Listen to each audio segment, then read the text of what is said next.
कहा जाता है कि दुनिया का सबसे सुरक्षित हवाई जहाज है एयरफोर्स वन। ये कोई आम जहाज नहीं बल्कि आसमान में उड़ता हुआ किला है जिसे गिराना लगभग नामुमकिन माना जाता है। देखो, एयरफोर्स वन का पूरा बॉडी एक खास हाई स्ट्रेंथ आर्मर से ढका होता है। अगर कहीं पास में न्यूक्लियर ब्लास्ट भी हो जाए ना तो भी इस प्लेन को कुछ नहीं होता। ये आर्मर ब्लास्ट की शॉकवेव और रेडिएशन दोनों से बचाव करता है, मतलब अंदर बैठे लोग पूरी तरह सेफ रहते हैं। अब बात करते हैं इसके डिफेंस सिस्टम की। इसमें इतने एडवांस जैमिंग सिस्टम्स लगे हैं कि अगर कोई मिसाइल इस ओर आए तो ये मिसाइल का सिग्नल ही गड़बड़ा देता है। मिसाइल कंफ्यूज होकर अपना रास्ता बदल लेती है और अगर खतरा ज्यादा बड़ा हो तो ये प्लेन ट्यूरेंट हीट फ्लेयर्स और चाफ बॉम्ब्स छोड़ देता है जिनसे मिसाइल पूरी तरह बेवकूफ बन जाती है। कम्युनिकेशन सिस्टम की बात करें तो वो भी कमाल का है। इसमें करीब 87 टेलीफोन्स हैं और एक हाईटेक कम्युनिकेशन सेटअप जो 24 घंटे 7 दिन ग्राउंड से कनेक्टेड रहता है। अगर जरा सी भी इमरजेंसी आए तो फाइटर जेट्स तुरंत हवा में उड़ जाते हैं और एयरफोर्स वन को सिक्योरिटी कवर दे देते हैं। अब एक मजेदार बात, एयरफोर्स वन असल में एक नहीं 2 प्लेन्स होते हैं। दोनों एक जैसे दिखते हैं ताकि किसी को पता ही ना चले कि प्रेसिडेंट किसमें सफर कर रहे हैं। इनमें 4 पावरफुल इंजन लगे होते हैं और अगर जरूरत पड़े तो ये एयर रिफ्यूलिंग भेजी कर सकते हैं, मतलब ये दुनिया के किसी भी कोने तक बिना रुके उड़ सकता है। अंदर की बात करें तो भाई ये तो एक फ्लाइंग लग्जरी पैलेस है। Presidential suite, kitchen, conference room, office और एक मिनी हॉस्पिटल तक सब कुछ अंदर मौजूद है। कहा जाए तो ये सच में यूडीटा हुआ व्हाइट हाउस है। तो अब समझ गए ना कि एयरफोर्स वन को गिराना क्यों लगभग नामुमकिन है। ये सिर्फ एक जहाज नहीं बल्कि अमेरिका की ताकत, टेक्नोलॉजी और परफेक्शन का सिंबल है। और सच कहें तो इस प्लेन को निशाना बनाना सपने जैसा ही है।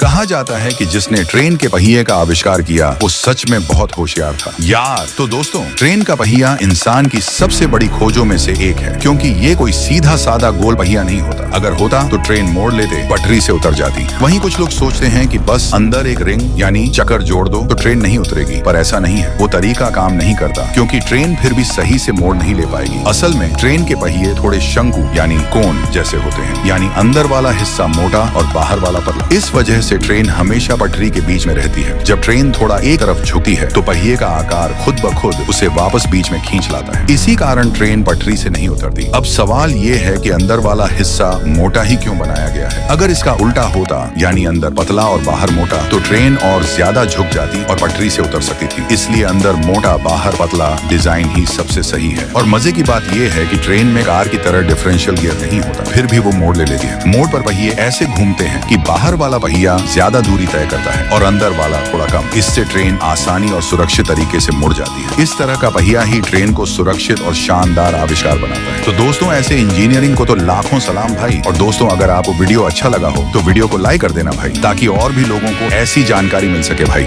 ये वीडियो तुम्हारा दिमाग घुमा देगा। कहते हैं कि अगर 2 गाड़ियां 50 माइल प्रति घंटे की स्पीड से आमने सामने टकराएं तो वो 100 माइल की स्पीड से दीवार से टकराने जैसा नहीं होता, बल्कि उतना ही होता है जितना एक गाड़ी 50 माइल की स्पीड से दीवार से टकराए। सुनने में थोड़ा अजीब लगता है ना। तो इस बात को चेक करने के लिए एडम और जिमी ने खुद एक टेस्ट करने का फैसला किया। पैसे बचाने के लिए पहले उन्होंने मिट्टी और हथौड़े से छोटा सा प्रयोग किया। पहली बार उन्होंने कम ऊंचाई से हथौड़ा गिराया। 5 बार के औसत में मिट्टी करीब 1.5 इंच धंसी। फिर ऊंचाई बढ़ाई। अब मिट्टी सिर्फ 0.7 इंच धंसी। अब दोनों तरफ से एक साथ हथौड़े गिराए और क्या हुआ? लगभग वही नतीजा, यानी मिट्टी उतनी ही धंसी जितनी पहले। अब बारी आई असली कार क्रैश टेस्ट की। उन्होंने 2 V80 इंजन वाली कारें ली और 50 माइल की स्पीड पर टकरा दी। नतीजा, गाड़ी का बॉडी करीब 4 इंच छोटी हो गई और झटका 58 गुरुत्वाकर्षण बल का लगा, यानी बहुत तेज झटका। फिर उन्होंने 100 माइल की स्पीड पर दीवार से टकराया। इस बार गाड़ी आधी रह गई और झटका 186 गुरुत्वाकर्षण बल तक पहुंच गया। जब दोनों कारों को साथ रखा गया तो पहचानना मुश्किल था कि ये पहले एक जैसी दिखती थी। आखिर में उन्होंने 2 कारों को आमने सामने 50 माइल की स्पीड पर टकराया और नतीजा वही।